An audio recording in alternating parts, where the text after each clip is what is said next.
And yes, I did know it's currently Sunday the 15th. Anyway, welcome back to Film Fanny's Horrific Horror Reviews. And today, we will begin looking at the entire Friday the 13th franchise from start to finish. Friday the 13th. What can I say about this franchise? One of the most popular, yet also one of the most hated horror movie franchises of all time. Friday the 13th has become synonymous with the horror genre, especially its main villain, Jason Voorhees. So, let's begin to unpack this franchise by beginning with where it all began. Friday the 13th, 1980. And yes, I do know I already covered the 2009 remake, but I'm not going to do it again because I've already made a review on that. And there are 12 movies in the franchise. That's a lot, thank goodness I've already seen them all. So, I'm going to have to review first, second, third this episode. So we're going to review 1, 2, and 3. Enjoy.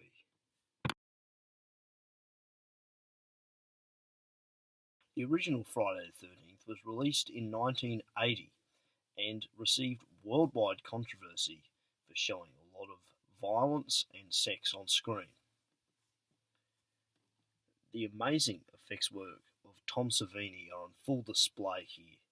I mean, the special effects are just fantastic, and I think that's why it was so controversial. The gore effects were so well done. Some people thought it looked too realistic, and you know what? I'm going to have to applaud Tom Savini for that. It's just amazing. The soundtrack of the movie is also very high quality. Very good horror soundtrack. Very suspenseful. Iconic. Great. And the cinematography, the camera work is actually pretty good in this movie. I don't think anyone really focused on that on its release. You know, some shots obscure the violence while others zoom in right on it to show the brutality of the killer, and then finally when the killer's revealed, they have this shot where it shows Jason as a kid drowning in the lake. I'm not going to spoil who the killer is, but I think we all know who it is.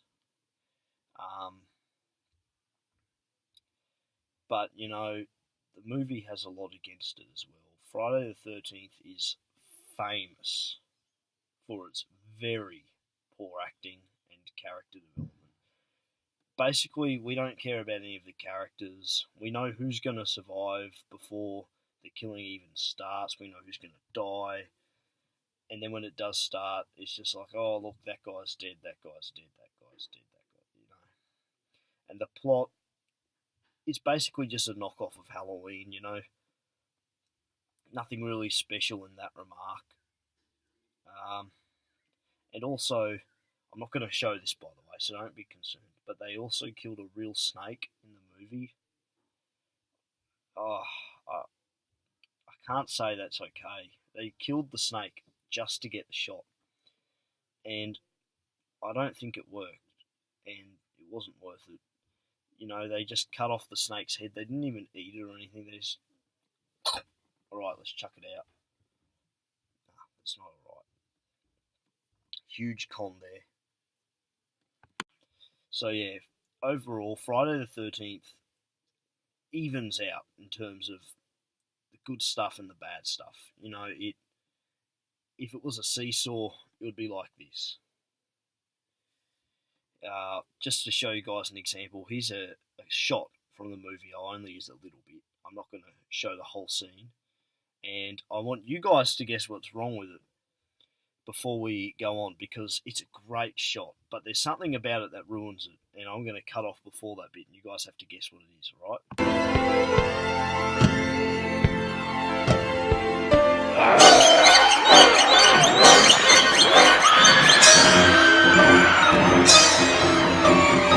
Now, I know what you're thinking. Ethan, there's nothing wrong with that. If anything, this movie's got balls. They just killed off the main character and resurrected the villain so that they could have a second movie. And to that I say, you're wrong. You know why? I'll give you 3 seconds. It's a dream.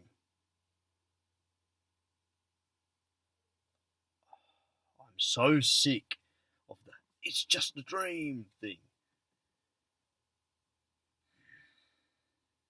When I first saw this, I was like, oh my goodness, this is amazing. They did the most amazing thing, and then suddenly she wakes up in hospital, boom.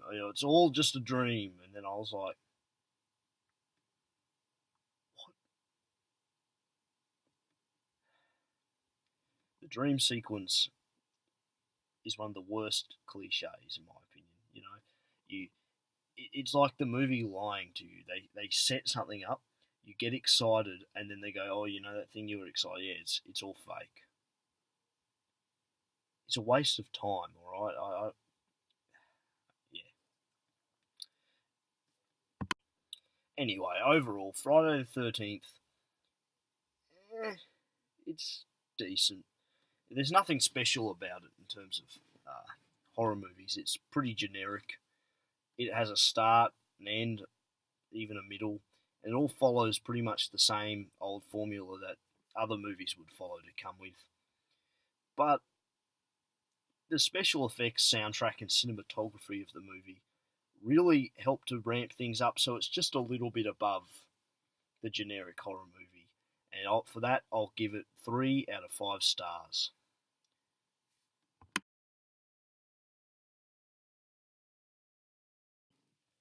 Our next movie to review is, of course, Friday the 13th Part 2.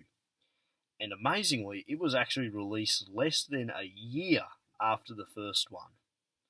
It's the first movie in the franchise to have Jason as the main villain of the film, but this isn't the classic hockey mask Jason that we all know today. No, this is the Jason of Friday the 13th Part 2. This is one of the more popular entries in the franchise amongst fans, but unfortunately, I couldn't really find myself to like it that much. It had pretty much the same problems as the original.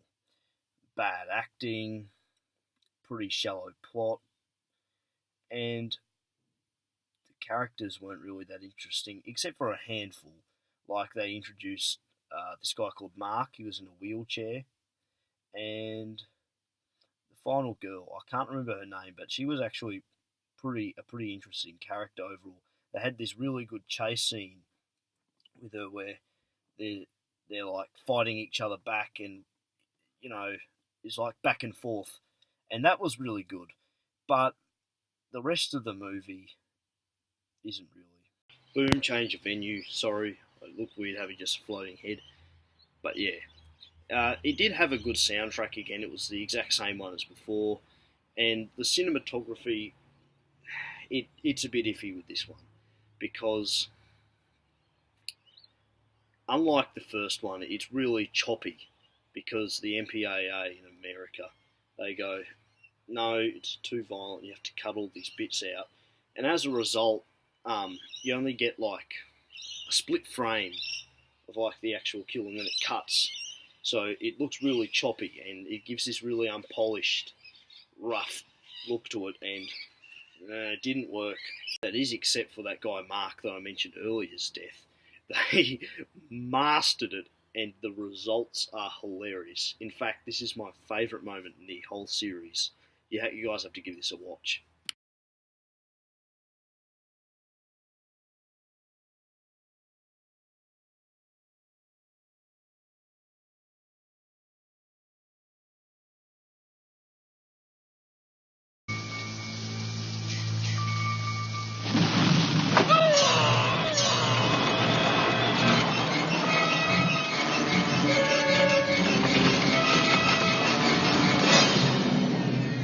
You see what I mean? I don't know why Jason hit him with the back of the machete. I don't know how he even didn't see him coming at that angle. He really should have. I don't know why. None of the characters have peripheral vision. They're like those horses at the Melbourne Cup that they put the side things on so they don't get scared.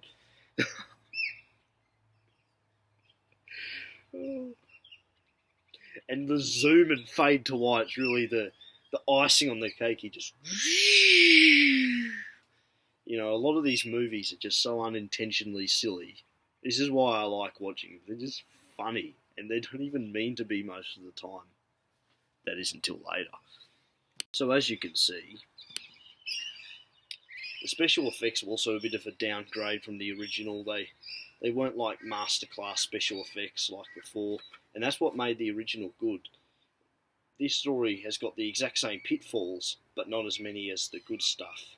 So it doesn't even out like the original Friday the 13th, and as a result, it's not really that good. And I'm going to have to reward it 2 out of 5 stars. Also known as the one in 3D. Yes, this is Friday the 13th Part 3, the next movie we're going to be reviewing this episode. And as you can probably expect, there's pretty much nothing different from the last one, except that Jason gets his hockey mask. He looks completely different for some reason. I don't know why.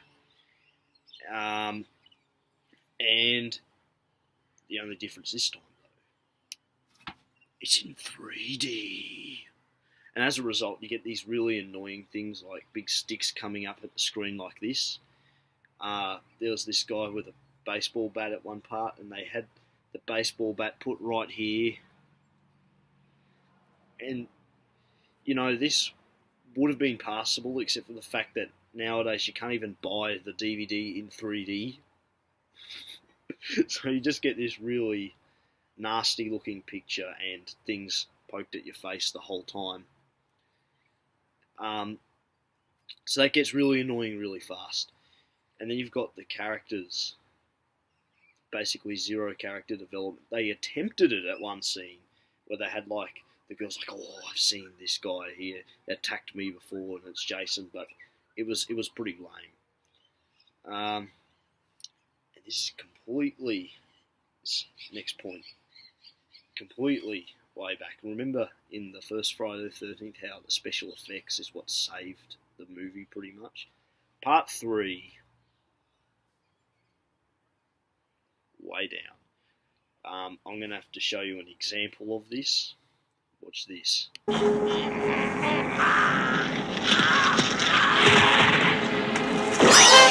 No, not Paper Mache Head. He was my favourite character. So, Part 3 suffers from the same things as the last 2 movies. Very, very basic plot.